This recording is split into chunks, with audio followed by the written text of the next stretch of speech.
Hello everyone, welcome back to Insight Knowledge. This is Python Tutorial 1.2. In today's tutorial, I will show you everything that you need to know about the Python syntax. I hope you will understand what is Python syntax after watching this tutorial. So let's get started today's lecture. So, these are the topics we will cover in this lecture. Number 1. What is Python syntax? Then we will learn about comments, indentation, variables, data types, conditional statements, loops, functions, list, and dictionary.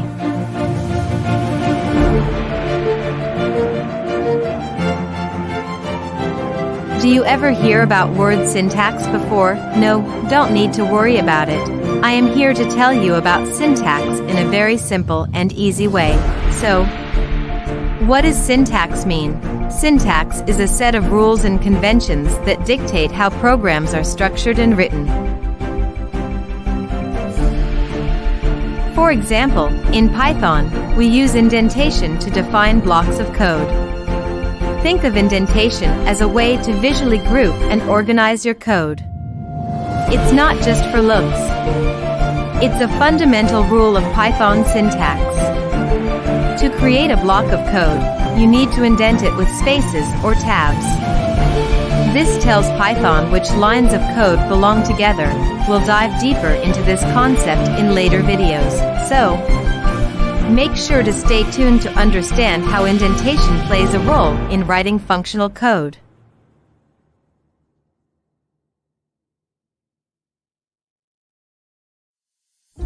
Now, we will learn what is comments. Imagine them as your personal notes or explanations that help you understand what's going on in your code. Now, here's the cool part. Including comments isn't just good practice.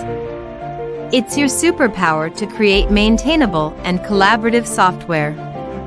Whether it's a short reminder or a detailed explanation, comments are your sidekick in making your code more understandable not just for you, but also for the people who might read your code later. Alright, let's explore the world of comments in Python, and guess what?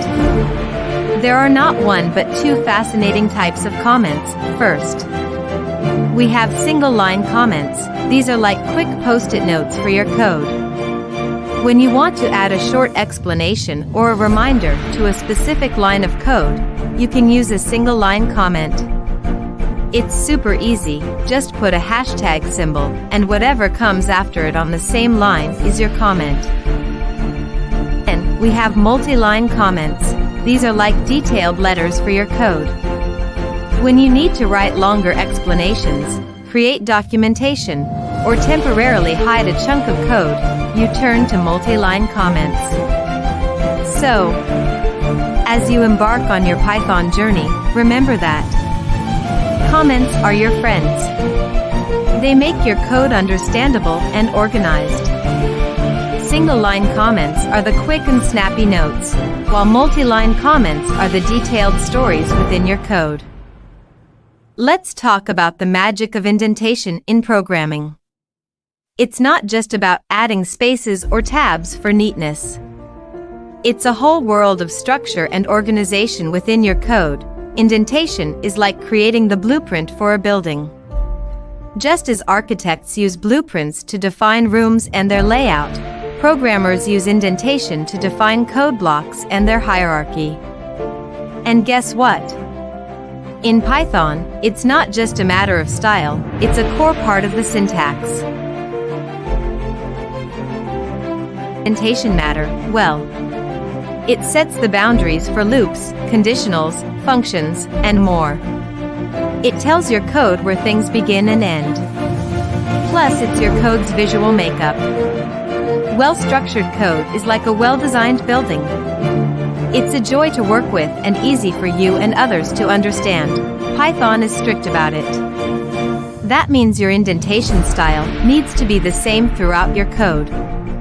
But don't worry, I'll show you the way. Stay tuned. For more coding secret, meet Python secret agents. Variables. Variables are like hidden treasure chests in your code. They store valuable information, whether it's a number, a word, or even a list of items. But here's the real magic, you get to name these containers. Just think of a cool name, and you've created your very own variable. Need to change what's inside? No problem. You can easily swap out the contents. It's like having a shape-shifting container that adapts to your needs. Unlocking the secrets of variable naming rules in Python. Rule 1. Case-sensitive chronicles. In Python, the smallest change matters. Uppercase and lowercase letters are like secret codes. Rule 2. The starting line. A variable's journey begins with a letter, a z, or an underscore. It's like a grand adventure that can't start with a number.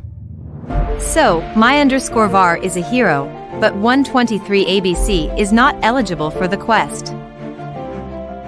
Rule 3. Character quest. Variables can only invite letters, numbers, and underscores. No special characters or symbols, like at, $, allowed. Rule 4. Keyword code breakers. Beware the forbidden words. Python has reserved keywords like if, else, for, and import for special missions. You can't name your variable after them, as they already have a mission to accomplish. These rules are the foundation of Python's secret language. Follow them, and you'll navigate the coding landscape. Imagine your data as the main characters, and data types are the roles they play. Whether it's a daring character, integer, a graceful dancer, float, or a charming poet, string, each data type comes with its unique script that guides Python on how to interact with it. Data types define how your data behaves and interacts in the Python universe. They're the heart and soul of your code, making it a blockbuster hit. Alright, let's embark on an exciting journey through Python's star-studded data types. Integer, int. Think of this as the whole number superstar, perfect for counting, like 5, -3, or even 0. Float, meet the decimal maestro. It adds that extra flair with numbers like 3.14, -0.5, or 2.0. String, strr. Text magician handles all things written. It's like a box for words, whether it's hello, Python, or 123. Boolean, bool the truth detector. It's all about true or false.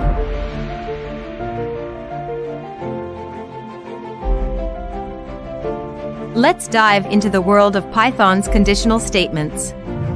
The decision-making wizards of your code. Imagine your code as a real-life detective, faced with choices and decisions. That's where these if-then tools come into play. If statement. It's like a detective's magnifying glass.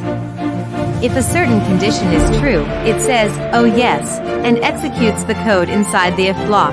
But if the if condition doesn't hold up, it's not game over. The else statement steps in like a backup plan. Elif statement. And for those complex cases, we have elif, the code's traffic director. It checks multiple conditions one by one. If the if condition is false, it guides your code to the next elif statement with a true condition, making sure the right action is taken. These conditional statements make your code feel alive, like a choose-your-own-adventure story. They're your code's way of making intelligent decisions and adapting to different situations. Alright.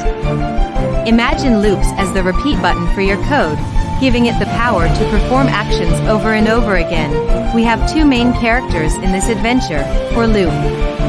Think of this as your tour guide through a list or sequence.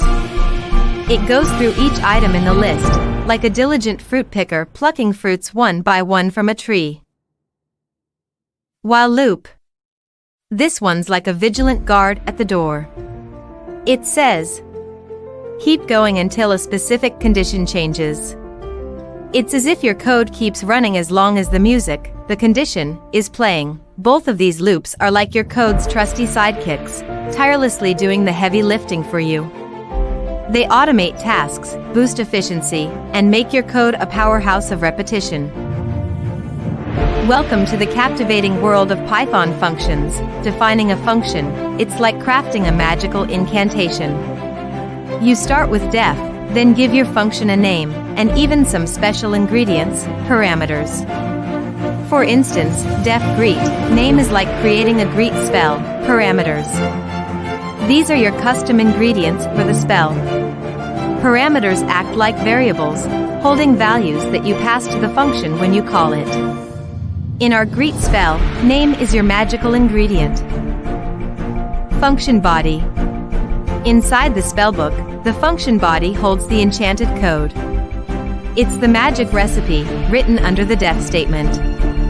This is where the real spellcasting happens, calling a function. When you're ready to work your magic, you simply call the function by its name. For example, greet Jack is like saying, cast the greet spell with Jack as the incantation, return statement. Functions can send back a treasure, thanks to the return statement. This is how you get data back.